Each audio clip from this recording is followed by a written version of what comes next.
जय शंकर की देवी मंत्रिमंडल के विविध देवी देवताओं के विभाग और उनसे शासन संबंधित जो परिचर्चा है उसमें आज हम शामिल करते हैं भगवान धर्मराज या यमराज को। यमराज और धर्मराज एक ही व्यक्ति हैं। जो पापिष्ट हैं उनके लिए वो यमराज हैं, भयानक रूप हैं, और जो धर्म में आचरण करने वाले हैं उनके लिए वो धर्मराज हैं। वो यमपुरी पर शासन करते हैं और संसार का जो कालग्रास बनकर मृत्युमुख प्राप्त करते हैं जीव, वो सब धर्मराज और यमराज के यहाँ प्रस्तुतिकरण होता है। तो देवी मंत्रिमंडल में यमराज को न्याय विभाग जो है वो सौंपा गया है। न्याय के माध्यम से वो अपने यहाँ पर प्रस्तुत जो जीव हैं उनके कर्मों का लेखा जोखा, उनके जो सचिव हैं चित्रगुप्त, उनके पास में असंख्य जीवों के द्वारा किए गए, संसार के जितने भी जीव हैं उनके द्वारा जो पाप और पुण्य, धर्म और अधर्म के रूप में जो कर्म किए गए हैं उनका ब्यौरा लिखा रहता है। उनके पास में कोई ऐसी विधा है चित्रगुप्त के पास कि वो सारा कंप्यूटराइज्ड सिस्टम है कि कैसी फ्लॉपी है, क्या उनका सिस्टम है कि वो किसी भी जीव का अब तक का किया गया जो भी शुभ अशुभ कर्म है वो वहाँ पर बाई डेटा के रूप में हर जीव का संग्रहित होता है। और उस जीव के द्वारा अगर प्रश्न कर लिया जाए तो वो वहाँ पर प्रस्तुत भी किया जाता है कि आपने फला समय में ये शुभ कर्म या ये अशुभ कर्म किया। मांडव्य ऋषि की इसी संदर्भ में कथा आती है। उन्होंने धर्मराज को अपने फांसी के हुक्म हो जाने पर जिस राजा ने फांसी का आदेश दिया उसे ने कुछ कहते हुए यमराज से ही प्रश्न किया था कि मुझे फांसी की सज़ा क्यों हुई, और यमराज ने चित्रगुप्त से कहा कि इनका लेखा जोखा देखें। तो वहाँ पर ये किंवदंती बनती है कि मांडव्य ऋषि ने अब तक कोई पाप नहीं किया था, आज अपने स्वयं के पुण्यों के बखान के अलावा, और वो ही यमराज और चित्रगुप्त दोनों वहाँ पर हक्के बक्के रह जाते हैं। और मांडव्य ऋषि ने उन्हें श्राप दिया था और वही जाकर के आगे धर्मराज जो है उन्हें विदुर के रूप में जन्म लेना पड़ता है। तो यमराज जो है वो न्याय विभाग के शासनकर्ता के रूप में अधिष्ठित माने गए हैं। उनके एक हाथ में पास है। पास के द्वारा जो निषेध आज्ञा है या जो स्वतंत्र अधर्म की ओर प्रेरित होने वाले जीव हैं उनको कानून व्यवस्था बनाने के लिए, धर्म व्यवस्था में ढालने के लिए पास का उपयोग करते हैं। और उस पास दंड के माध्यम से भगवान जो यमराज हैं वो जीवों का यह संदेश प्रकटीकरण कर रहे हैं कि अगर आपने अधर्म किया, पाप किया, अशुभ कर्म किया तो आपको पास से बांधा जाएगा, और उस बंधन से अगर आपको छूटना है तो आपको शुभ कर्म करने हैं, पुण्य करने हैं, धर्म में आचरण करना है। यमराज की दूसरे हाथ में है कालदंड। कालदंड दंड प्रक्रिया का विधान है कि अगर आपने कानून का, नियमों का उल्लंघन किया तो फिर आपको कालदंड से दंडित किया जाएगा। इसी तरह से यमराज जो है उनका वाहन है महिष।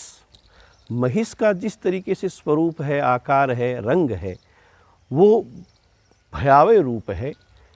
वो भी ये संदेश देता है कि भगवान यमराज महिष पर आरूढ़ होकर जब कालदंड लेकर, पास दंड लेकर करके आक्रमण करेंगे तो जो आतताई हैं, जिन्होंने अब तक अशुभ कर्म किए हैं, जिन्होंने धर्म का संचय नहीं किया है, जिन्होंने पाप ही पाप किए हैं, उनको निस्संदेह दंड मिलेगा। और इस तरीके से भगवान यमराज जो हैं वो न्याय के अधिपति देवता बनकर देवी मंत्रिमंडल में न्याय मंत्री के रूप में सुविख्यात हैं, सुप्रसिद्ध हैं। अब परिचर्चा करते हैं सैन्य प्रणाली में जो सेनापति का पद होता है उस पर। देवताओं के सेनापति के रूप में स्वामी कार्तिकेय, जो माँ पार्वती और भगवान शिव के पुत्र माने गए हैं, शिव परिवार में जिनकी गणना होती है, मान्यता है, वो स्वामी कार्तिकेय मंत्रिमंडल में सर्वोच्च सेनापति का पद प्राप्त किए हुए हैं। उनका 6 मुख का स्वरूप माना गया है। तो जो सेनापति होता है उसको चारों दिशाओं, आकाश और पाताल, ये जो 6 विभाग हैं, वहाँ पर अपनी नज़रें दौड़ानी पड़ती हैं कि किसी भी दिशा विभाग से अगर कोई आक्रमण हो रहा हो तो उसको वो देख सके, समझ सके, जान सके। उनके सिर पर मोर पंख जो है वो मुकुट के रूप में रहता है। तो अपन लोग देखते हैं जो सैनिक होते हैं उनकी जालीदार टोपियां होती है और उन पर इसी तरीके के कुछ चिन्ह हैं वो लगाए जाते हैं आज की सेनाओं में भी। तो ये मयूर पंख जो है यह संकेत करता है कि आप अपने सिर पर ऐसे आधार धारण करें, अपने सिर पर ऐसा मुकुट धारण करें कि जिससे आपको हर तरह से संरक्षा मिल सके, आपकी सुरक्षा हो सके। एक हेलमेट का जिस तरीके से उपयोग आधुनिक युग में सैनिक लोग करते हैं, उसी रूप में भगवान स्वामी कार्तिकेय जो है मयूर पंख के द्वारा, मयूर पंख में इतनी शुभ विशेषता बताई गई है कि भगवान कृष्ण ने भी मयूर पंख धारण किया है। और गाय के जो सर्वदेवमयी है उनके किसी भी तरीके की नज़र टोने या अन्य बीमारियों से ग्रसित न हो, इसलिए उनके गले में भी मयूर पंख को बांधा जाता है। तो ये हर तरह की विघ्न बाधाओं को दूर करने वाला है और मयूर पंख के माध्यम से एक सेनापति का अलग ही स्वरूप, अलग ही निशान जो है वो दिखाई पड़े, यह यहाँ पर संकेत होता है। स्वामी कार्तिकेय का वाहन है मयूर। मयूर है वो अनेक प्रकार की विशिष्टताओं का संकेत करता है। एक तो वो सर्वभक्षी पक्षी है, एक जो तमोगुण से आबद्ध है सर्प आदि, उनको वो विशिष्ट रूप से आहार बना लेता है। और मयूर के कान इतने तेज बताए जाते हैं कि आने वाले किसी भी खतरे को वो पहले से भांप जाता है और उस खतरे को देखकर जोर जोर से बोलने लगता है। तो आज के संदर्भ में जो सेनापति हैं उसके वाहन आधुनिक ऐसे साज सज्जाओं से सुसज्जित होने चाहिए कि आपके ऊपर कोई आक्रमण हो रहा है, आपके ऊपर आक्रमण की कोई तैयारी है, उसको पूर्वाभासित करके उसी दिशा के अंदर कोई प्रक्षेपास्त्र या जो भी हथियार आदि छोड़ना है, भेजा जाना है, उसको निर्दिष्ट किया जा सके। ऐसी टेक्निक मयूर में समाहित है। मयूर जब किसी खतरे को भांपकर बोलने लगता है तो ये एक सायरन की प्रक्रिया है। वाहन पर लगा हुआ जो सायरन है वो इंगित करता है कि कोई इमरजेंसी है, कोई आपातकाल है, कोई खतरा है। और मयूर जो है जब अपनी पंख फैला करके मयूर अपने ऊपर बिठा लेता है तो उस पर बैठे हुए व्यक्ति को फिर आप देख नहीं पाते। तो सेना में युद्धाभ्यास के द्वारा या जब युद्ध भूमि में वाहन ऐसा होना चाहिए कि उसके अंदर कौन है वो नहीं दिखाई पड़े, कौन बैठा हुआ है। मयूर जब अपने पंख फैलाएगा तो उनमें बैठे हुए को आप समझ ही नहीं पाओगे कि कौन अंदर प्रविष्ट हुआ या कौन अंदर वहाँ पर पूर्व से बैठा हुआ है। मयूर जो है वो थल पर चल सकता है, आकाश में उड़ सकता है और समय आने पर वो जल में भी उतर सकता है। तो तीनों जो सेना क्षेत्र हैं, जल, थल और नभ, तीनों क्षेत्रों में मयूर जो है अपनी विशिष्टता रखता है और तीनों ही सेना के ये अंग हैं, वो सम्मिलित रूप से मिलकर किसी सेनापति के लिए, जो सर्वोच्च सेनापति है, उसके लिए विजयश्री का प्रतीक है। मयूर के विविध गुण, मयूर में जब किसी शून्य क्षेत्र में, वनीय क्षेत्र में युद्ध हो रहा हो तो उस समय सेनाओं में विविध प्रकार की प्राकृतिक पत्तियां आदि लगा करके और शत्रु को भ्रमित किया जाता है। वही मयूर है जब अपने पंख फैलाता है तो समझ में नहीं आता है कि क्या है। उसी तरीके से आज के युद्धाभ्यास में हम लोग देखते हैं कि मयूर के पंखों के समान विविध प्रकार की पत्तियां प्राकृतिक रूप से, कृत्रिम रूप से वहाँ पर सैनिकों को दिग्भ्रमित करने के लिए लगाई जाती हैं। मयूर जो है वो बादलों को देखकर नाच उठता है। तो बादल क्या है? बादल विपक्षी सैन्य शक्ति है और उमड़ती हुई सेना को देखकर आपका वाहन, जो आप सेनापति हैं, आपका सूत्र जो है यह इंगित करता है कि सामने से रणभूमि की ओर सेना है, वो दौड़ी आ रही है, तो निसंदेह आप सतर्क हो जाएंगे। तो इस तरीके से अनेक गुण जो है वो मयूर के द्वारा प्राप्त हैं। तो इस तरीके से जो स्वामी कार्तिकेय हैं उन्होंने सर्वोच्च सेनापति के पद को देवी मंत्रिमंडल में प्राप्त कर रखा है और उनके और उनकी वाहन और उनके आभूषण, अंग अनुराग के माध्यम से एक सैनिक का क्या परिवेश होना चाहिए, क्या उसका सिस्टम होना चाहिए, किस तरीके से उसे कार्य करना चाहिए, ये सब बातें हमें सीखने को मिलती हैं। अब तीसरे आज के मंत्रालय के रूप में हम देखें तो सूचना एवं प्रसारण। आप, आज का युग टेक्नोलॉजी का युग है, उस सूचना तंत्रों के समूह स्वरूप के माध्यम से हम विविध रूप में समाचार संग्रहित करते हैं, उन्हें प्रकाशित करते हैं आम जन तक, और यहाँ तक कि पूरी सृष्टि को खबर हो, ये प्रयास किया जाता है। पूरे विश्व में उसको प्रसारित करने का हम प्रयास करते हैं। तो देवी मंत्रिमंडल में सूचना एवं प्रसारण मंत्रालय जो है वो देवर्षि नारद को प्राप्त है। ये पद उन्हें इसलिए मिला है क्योंकि वो स्वतंत्र रूप से सभी लोकों में विचरण कर सकते हैं।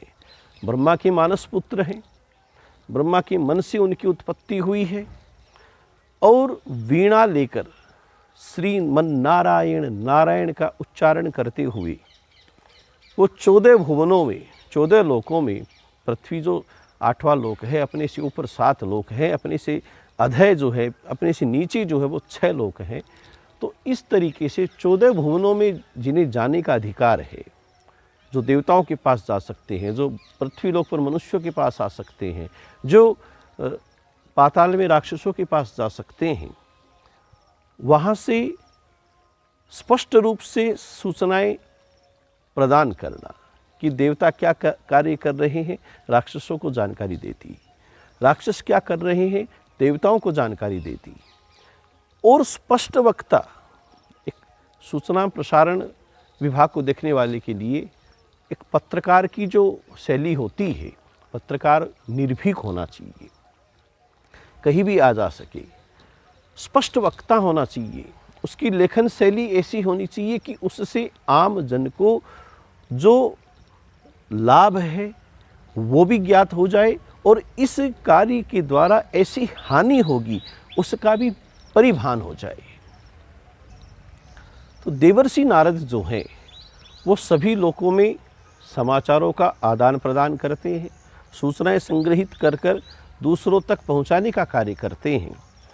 संसार के प्रथम स्वतंत्र पत्रकार एवं सूचना प्रसारण मंत्री के रूप में देवर्षि नारद अपनी तपस्या के द्वारा उन्होंने जो जटाएं बना रखी हैं और उन जटाओं को बांधकर उनमें जो शिखा सूत्र है वो उनका एक ऐसा राडार है, एक ऐसा एंटीना है कि उसमें कुशाग्र बुद्धि के माध्यम से वो निर्भीक बनकर, स्पष्टवादी बनकर, जो संसार का भला हो सके ऐसे प्रश्नों को लेकर, चाहे भगवान विष्णु के सम्मुख उपस्थित होना पड़े, भगवान शिव के पास जाना पड़े, सारी सूचनाओं का संकलन कर कर उनको सभी देवी देवताओं, सर्वोच्च सत्ता और नीचे आम जन तक पहुंचाने का जो कार्य है वो देवर्षि नारद करते हैं। तो इस तरीके से जो सूचना एवं प्रसारण मंत्री है उसके लिए अगर हम देखें तो वीणा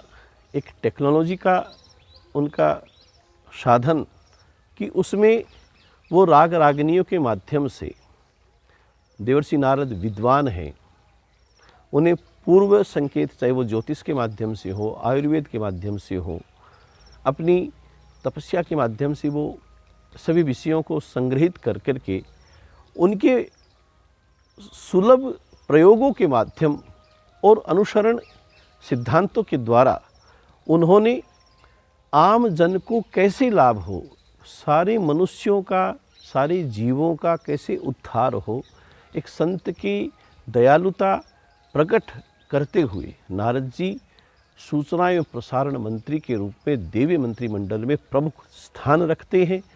उन्हें सब लोग श्रद्धा के द्वारा, एक विश्वास के द्वारा कि नारद ने जो बात कही है, आप श्रीमद् भागवत की कथा ले लीजिए या अन्य कोई भी कथा ग्रंथ है, उनमें नारद को कोई विक्षोभ हुआ, नारद ने कोई प्रसंग उपस्थित किया, तब जाकर करके उसके निराकरण के लिए वो कथा कीर्तन सत्संग है वो आयोजित हुआ है। तो इस तरीके से नारद जी जो हैं वो एक पत्रकार के रूप में अपने दायित्व का निर्वहन करते हुए सभी का भला करते हैं, विश्व का कल्याण करते हैं और अपना दायित्व है, अपना जो उनका कर्तव्य था उसे वो पूरा करने का प्रयास करते हैं। तो इस तरीके से देवी मंत्रिमंडल में अनेक देवताओं ने, देवियों ने अलग अलग विभाग प्राप्त कर कर इस सृष्टि को, इस जीव कल्याण स्वरूप समूह को, इस पृथ्वी को अनेक ऐसे संकेत प्रदान किए हैं कि हम उनकी सिद्धांत सूत्रों को अपने जीवन में आत्मसात करते, अनुसरण करते हुए अगर जीवन में अपनाएंगे तो निस्संदेह जीवन की कर्तव्यता या आपको कोई जिम्मेदारी मिली है वो आप भली भांति अपने कर्तव्य पथ पर रहते हुए निभा सकेंगे। ये वीडियोज़ आप नित्य प्रति आपकी सेवा में प्रस्तुत कर के देख रहे होंगे। मेरा ये प्रयास है कि जो अध्यात्म एवं गुह्यतम विषय है उनको जनमानस तक साधारण रूप से प्रस्तुतिकरण कर सकूं। इसमें आपका सहयोग वांछनीय है। आप इन वीडियोज़ को देखें, लाइक करें, कमेंट करें, सब्सक्राइब करें, शेयर करें और दूसरों को देखने के लिए प्रोत्साहित करते हुए एक सनातन वैदिक व्यवस्था में मैं एक छोटा सा सहयोग आप लोगों से चाहता हूँ कि आप मेरे इस यज्ञ में सहभागी बनकर इस कार्य को आगे बढ़ाने का पूर्णतया प्रयास और आपका आशीर्वाद अवश्य दें। जय शंकर की।